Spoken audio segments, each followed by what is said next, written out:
L'inflation est un concept qu'il n'est pas facile à comprendre. Imaginons une boule de neige. À l'instant T, la boule de neige rentre dans le panier de cette famille.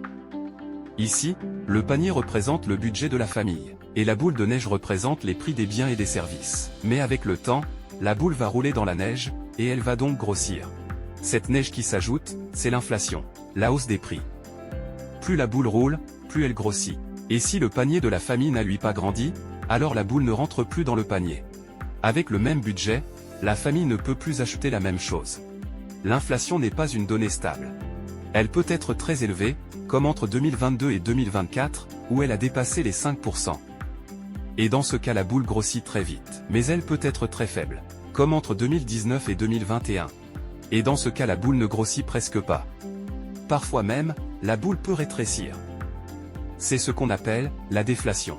Comme au Japon, entre la fin des années 1990 et le milieu des années 2000. Pourquoi y a-t-il de l'inflation? Pour alimenter la croissance économique, les pays injectent de l'argent, via leur banque centrale.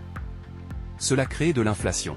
Même si les banques centrales essaient de maintenir un équilibre, entre croissance soutenue, et inflation contrôlée. Il y a aussi des événements imprévisibles, comme les guerres. Elles rendent plus difficile l'accès aux matières premières, en particulier l'énergie.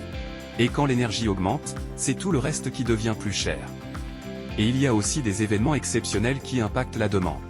C'est ce qu'il s'est passé à la sortie des confinements dus au Covid, où les ménages ont dépensé massivement, ce qui a provoqué des pénuries et des hausses de prix. Pour éviter de perdre du pouvoir d'achat, il faut tout d'abord veiller à ce que vos salaires augmentent, au moins au même rythme que l'inflation. Et il ne faut pas laisser dormir votre épargne sur des comptes qui ne rapportent rien. Placez-la, à minima sur le livret A, dont le taux est indexé sur l'inflation. En 2025, son taux était à 1,7% net, contre 1% environ d'inflation. Mais attention, certaines années exceptionnelles, notamment celles marquées par une hyperinflation due à des guerres ou des crises énergétiques, son taux peut être inférieur à l'inflation. Il faut alors se tourner vers d'autres placements pour essayer de maintenir son pouvoir d'achat.